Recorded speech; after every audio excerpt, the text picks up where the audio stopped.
We need Greenland. Cuba is ready to fall. Mexico, Colombia. Speaking of Iran, I think they're going to get hit very hard by the United States. With the US now actively threatening countries after Venezuela, here are just 10 of the many times it toppled foreign leaders over the years, regardless of international law. Number 1, 1953 Iran. Prime Minister Mohammad Mossadegh was democratically elected, but then he nationalized oil, which threatened British profits. The US was also worried about Soviet influence in Iran, so the CIA and Britain staged a coup, restoring full authority to the pro-Western Shah. For over 26 years, he became increasingly authoritarian until the 1979 revolution turned Iran decisively against the US. Number 2, 1954 Guatemala. President Jacobo Arbenz land reforms threatened US corporate interests, so Washington branded him a communist and backed a coup, replacing him with a military dictatorship. Decades of genocide followed. 3, 1960 Congo. Democratically elected Prime Minister Patrice Lumumba sought independence from Western control, so he was overthrown and assassinated with US backing, plunging the country into prolonged instability.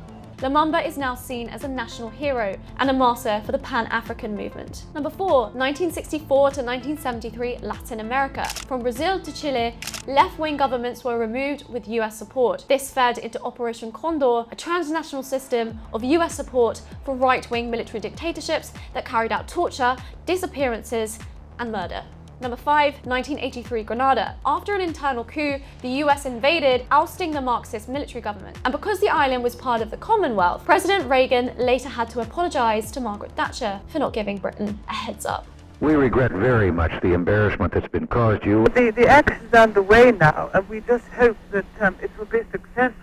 Number 6, 1989 Panama. Manuel Noriega threatened US control over the Panama Canal. He was also charged with drug offenses like Maduro. So the US invaded, removed him, and blasted rock music outside the Vatican embassy in which he was trying to take refuge to force his surrender. Number 7, 2001 Afghanistan. Post 9/11, war on terror, the US toppled the Taliban for harboring Al-Qaeda. 20 years of war followed, but the Taliban returned to power in 2021. Number 8, 2003 Iraq. Saddam Hussein was removed over weapons of mass destruction that were never found. The state then collapsed. Sectarian war and extremist groups filled the vacuum. And number 9, 2011 Libya. US-backed NATO strikes removed Gaddafi during the Arab Spring. Civil war then followed and the state fractured. And here we are at number 10, 2026 Venezuela. All of these covert operations, sanctions, economic warfare, and military threats follow a wildly familiar pattern, don't they? A deliberate US strategy to control governments, plunder resources,